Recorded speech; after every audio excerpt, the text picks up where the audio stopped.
আসসালামু আলাইকুম, কেমন আছেন সবাই? আশা করছি সবাই অনেক ভালো আছেন। আমার চ্যানেল এরিনাস হ্যান্ডিক্রাফটে আপনাদের সবাইকে স্বাগতম। চলে এলাম একটা নতুন ভিডিও নিয়ে। আজকে আমি আপনাদের সাথে শেয়ার করব পুরাতন ওড়না দিয়ে প্রজাপতি কাফতান তৈরি। তো ভিডিওতে আমি চেষ্টা করেছি সম্পূর্ণ মাপ সহ খুব সহজে ভিডিওটি শেয়ার করার। তো যদি ভালো লাগে তাহলে প্লিজ লাইক দিয়ে ভিডিওটি সম্পূর্ণ দেখে নেবেন। তো শুরুতেই ওড়নাটিকে আমি এখানে 4 ভাঁজে ভাঁজ করে নিয়েছি, আর আমি স্ক্রিনে দেখুন মেজারমেন্টগুলো লিখে দিয়েছি। আপনারা চাইলে এই ক্ষেত্রে ভিডিওটা পালস করে যেই মেজারমেন্টগুলো আছে সেগুলো কাগজে তুলে নিতে পারেন। শুরুতেই আমি এখানে গলার মাপটি নিয়ে নিচ্ছি। আমি গলার প্রস্থ নিয়েছি 3 ইঞ্চি এবং লম্বায় নিয়েছি 4 ইঞ্চি। আপনারা এখানে 3.5 ইঞ্চিও রাখতে পারেন, অর্থাৎ এটা একটা বুট গলা হবে, তার জন্য আমি এখানে প্রস্থ 3 ইঞ্চি নিয়েছি। আপনারা যদি নর্মাল গোল গলা রাখতে চান তাহলে এখানে 2.5 ইঞ্চি পরিমাণ রাখতে পারেন। তো আমি এখানে গলার শেপটা দিয়ে নিলাম। এখন দেখুন আমি আর্ম হোলের জন্য 8 ইঞ্চিতে একটা দাগ দিয়ে নিচ্ছি এবং এই 8 ইঞ্চিতে আমার বডির মাপটিও হবে। তো আমার বডি এখানে 38 ইঞ্চি আমি রেখেছি, যেহেতু কাফতানটা একটু লুজ পড়ে তার জন্য আমি 34 বডির জন্য এখানে 38 নিচ্ছি। আর মিড পয়েন্ট দেখুন 15তে একটা দাগ নিয়ে সেখানে আমি মিড পয়েন্টটা দিয়ে নিচ্ছি। তো মিড পয়েন্ট হচ্ছে আমার এখানে 36। তো যদি আপনাদের বডি আরও কম বেশি হয় তাহলে এই পরিমাণে 4 ইঞ্চি গ্যাপ রেখে, বা আপনারা যদি আরও লুজ পড়তে পছন্দ করেন তাহলে আর একটু লুজ রেখে মেজারমেন্টটা করে নিতে পারেন। তো এখন দেখুন 15 ইঞ্চি যেখানে আমি মিড পয়েন্ট বের করেছিলাম এখানে একটা লম্বা করে দাগ দিয়ে নিচ্ছি। এখানে আমার ইলাস্টিক বসবে, আর পুরোটা জুড়ে নিচ থেকে 10 ইঞ্চি গ্যাপ রেখে আমি একটা দাগ দিয়ে নিচ্ছি। তো এখন আমার যেহেতু কাফতানের সামনের অংশে সেলাইটা বসে, তো এখন আমার দুইটা পাশে সমান করার জন্য দুই পাশে দাগটা দিয়ে নিতে হবে। তো দেখুন আমি উপরের কাপড়টাকে রেখে অলরেডি হালকা একটা ছাপ তুলে নিয়েছি। এবার দাগটাকে একটু স্পষ্ট করার জন্য আমি একটু দাগ দিয়ে নিচ্ছি, লম্বা দাগটিকেও মিলিয়ে নিব।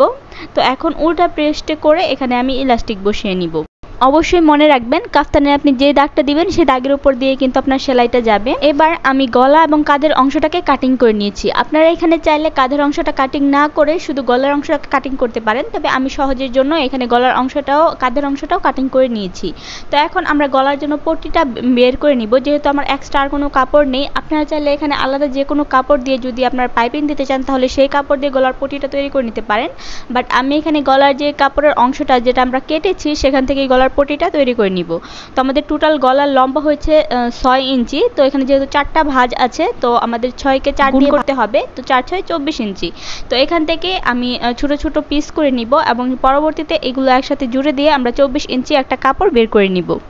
এই ক্ষেত্রে আরেকটা কথা বলে রাখি, যারা এই ধরনের পুরাতন কাপড় দিয়ে বা প্রথম ট্রাই করতে যাচ্ছেন বিগিনার্স, তাদের আমি বলবো এবার এই ধরনের পুরাতন ওড়না শাড়ি এগুলো দিয়ে আপনারা কাটিং এবং সেলাই করে প্রথমে শেখার চেষ্টা করবেন। তো অবশ্যই কাপড়গুলো সেলাই করার আগে, কাটিং করার আগে চেষ্টা করবেন কাপড়ে মার দিয়ে নেওয়ার। তো এখন আমি চলে এলাম সেলাই মেশিনে। প্রথমে আমার যে টুকরা কাপড়গুলো ছিল যেগুলো দিয়ে আমি গলার পট্টি তৈরি করব এগুলো সেলাই করে নিচ্ছি, অর্থাৎ একসাথে জুড়ে নিচ্ছি।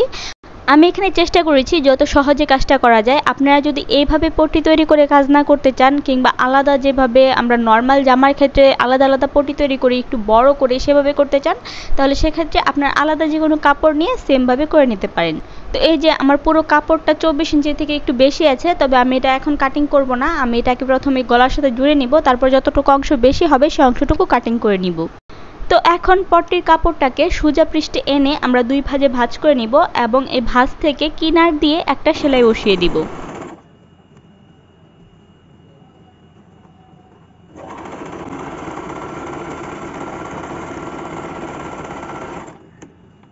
গলার পট্টির অংশটা এখানে সেলাই করা কমপ্লিট হয়ে গিয়েছে। তো এখন আমরা যে কাঁধের অংশ দুইটা আছে এই কাঁধের অংশটাকে একসাথে জুড়ে নিব।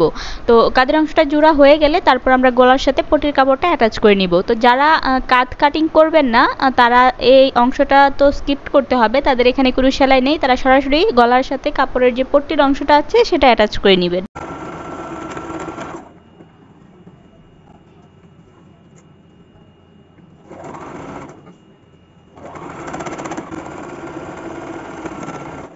আমি এখানে সেলাইটাকে ডাবল করে নিব, আপনারা চাইলে সিঙ্গেলও রাখতে পারেন। আমার কাঁধ দুইটা অ্যাটাচ করা হয়ে গেছে। এখন আমাদের যে অতিরিক্ত সুতাগুলো আছে সেগুলো আমি কেটে দিব, আর এখন আমরা গলার সাথে গলার পট্টির কাপড়টাকে অ্যাটাচ করে দিব। আপনাদের বোঝানোর সুবিধার্থে আমি এখানে কাপড়টাকে মেলে দেখাচ্ছি। এই যে আমার গলার অংশটা দুইটা কাঁধ অ্যাটাচ করার পর আমার পুরো গলাটা এখানে রাউন্ড হয়ে গিয়েছে। এখন আমরা পটির যে কাপড়টাকে সেলাই করে নিয়েছি, আমাদের গলার মানে মেন যে বডির কাপড়টা এটা থাকবে সোজা পাশে, আর আমাদের পটির কাপড়টা থাকবে উল্টো সাইডে। তো এরকম উল্টো করে ধরে এটাকে রাউন্ড করে এভাবে সেলাই দিয়ে দিব। তো পুরোটা রাউন্ড করে সেলাই করা হয়ে গেলে আমাদের যে দুইটা মাথা আছে, দুইটা মাথাকে আমরা জয়েন করে দিব। জয়েন করা হয়ে গেলে এখন আমরা কাপড়টাকে উল্টে কাপড়ের উল্টো পৃষ্ঠে করে সেলাই করে দিব। তো এই যে দেখুন আমার গলার অংশটাকে সেলাই করা হয়েছে, এটা অনেকটা পাইপিনের মতো হয়েছে গলার কাপড়টা। যেহেতু আমার অল্প কাপড় ছিল, চিকন কাপড় ছিল, তাই এটা একেবারে ছোট্ট পাইপিনের মতো হয়েছে। আপনারা যদি আলাদা কাপড় থাকে ঘরে তাহলে এভাবে পাইপিনও কিন্তু করে নিতে পারেন। গলার অংশটা সেলাই করা হয়ে গেলে এখন আমাদের ইলাস্টিকের কাজটা বাকি আছে। তো ইলাস্টিক যেহেতু আমরা উল্টো পাশে লাগাবো, তার জন্য এখানে আমি কাপড়টাকে উল্টো করে নিব। তো উল্টো পাশে যদি আপনার দাগটা বোঝা না যায় তাহলে চেষ্টা করবেন আবার একটা দাগ দিয়ে নেয়ার। তো এখানে আমি লম্বা করে একটা দাগ দিয়ে নিব। আমার কাপড়টা এখানে যথেষ্ট পাতলা আর দাগটা মোটামুটি বোঝা যাচ্ছে, তার জন্য এখানে আমি ইলাস্টিকটা সেলাই করে নিব। তো এই যে আমার ইলাস্টিকটা জয়েন করা হয়ে গেছে। আমি এখানে ইলাস্টিকে আলাদা কোনো পট্টি ইউজ করিনি, আপনারা চাইলে ইলাস্টিকে আলাদা পট্টি ইউজ করতে পারেন। ইলাস্টিক জয়েন করা হয়ে গেলে এখন আমাদের মেন বডির যে কাপড়টা আছে এটা সেলাই করতে হবে। তো কাফতানে আপনারা যারা আগে পরে দেখেছেন তারা খেয়াল করে দেখবেন নিচের অংশটা কিন্তু খোলা থাকে। তো আমি এখানে লম্বায় 30 ইঞ্চি পরিমাণ নিয়ে আর নিচ থেকে 10 থেকে 12 ইঞ্চি এরকম গ্যাপ রেখে আপনারা একটা সেলাই দিয়ে নেবেন। তো আমার এখানে লম্বা যে পরিমাণ ছিল সেই পরিমাণে আমি গ্যাপ রেখেছি। আপনারা নিচ থেকে চেষ্টা করবেন মেজারমেন্টটা নেওয়ার, অর্থাৎ 10 থেকে 12 ইঞ্চি পরিমাণ গ্যাপ রাখা। একই পদ্ধতিতে আমি এখানে দুইটা সাইড পরপর সেলাই করে নিয়েছি। তো এই যে আমার কাফতান কিন্তু তৈরি হয়ে গিয়েছে। এখানে সেলাইটা যেহেতু এক কালার কাপড়ের উপর সেম কালার সুতা দিয়ে, তো এখানে সেলাইটা তেমন বোঝা যাচ্ছে না, সেলাইটা বোঝা যাবেও না। তো আপনারা সেমভাবে কিন্তু খুবই অল্প সময়ে সর্বোচ্চ আধ ঘন্টার মধ্যে আপনারা একটা নতুন কাফতান কিন্তু তৈরি করে ফেলতে পারেন। তো আমি এখানে কাফতানে ইলাস্টিক দিয়েছি, আপনারা চাইলে এখানে ডরিও ইউজ করতে পারেন। তো পরবর্তীতে আমি কাফতান গলা এবং ডরি দিয়ে আরেকটা কাফতানের ডিজাইন নিয়ে হাজির হব। সেই পর্যন্ত সবাই ভালো থাকবেন। আল্লাহ হাফেজ।